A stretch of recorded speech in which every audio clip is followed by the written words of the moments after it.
A dark and twisted true story.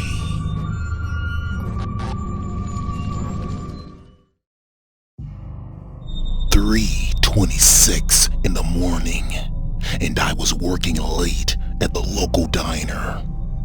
All night I felt a bit creeped out for the simple fact there was a man who had been sitting at one of the tables for the past 7 hours, and I could feel his eyes watching me. When I glanced to look at him, he would look away. And the strange thing was, out of those 7 hours, he only had ordered 1 cup of water, and that was it. Thank God my manager told me that I could go home early since the night was so slow. She announced to the creepy man and the 3 others who were in there that we were closing up for the night. So he left his $1 tip on the table and headed out into the darkness of the night. I wiped down the counters, clocked out, told my manager I was heading off and would see her the next day. Then I started walking to my car. When I approached it, I had noticed my tires had been slashed. I had just broke up with my crazy ex-girlfriend, so I figured she was the one who had done it.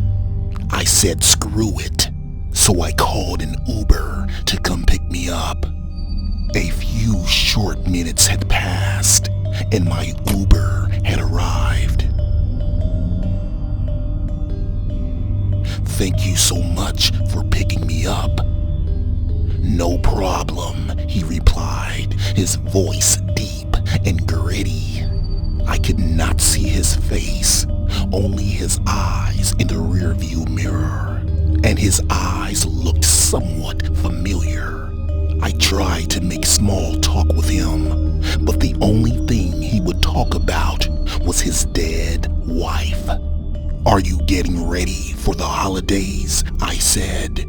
"No, but my dead wife loved the holidays." I found it creepy that this man kept referring to his deceased wife as dead wife instead of just wife. "Do you have a lot of dead people in your family?" he asked, which of course creeped me out even more. Sure, doesn't everyone? But all he said was, "I wonder how it really feels to be dead. Have you ever wondered that? You know, worms and maggots eating your flesh while your dead body is rotting in the ground." What the actual fuck? I didn't even respond to this man. I just anxiously awaited to get home. Then I noticed a knife laying on the floor, and it had tiny pieces of rubber on it, as in rubber from my tires. He must have slashed my tires, then fronted as the Uber driver, and I know that was the case because right at that moment, I got a text saying, "Your Uber driver is on her way." "Want to see a photo of my dead wife?" he said. And when he showed me the photo, it was a woman I had seen on the news a few days ago. She had been murdered by her mentally insane husband, a man that was still wanted, a man that was my Uber driver. He turned his head a bit as his face was revealed in the reflection in the windshield. It was the creepy man from the diner. Then the doors locked, and he slammed his foot on the gas, passing up my house. "Let me out of here," I yelled. "No," he yelled back.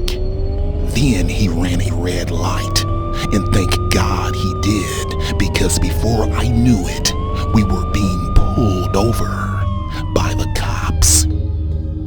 As soon as they recognized him, they drew their weapons and arrested him. As long as I live, I will never, ever forget those 31 terrifying minutes.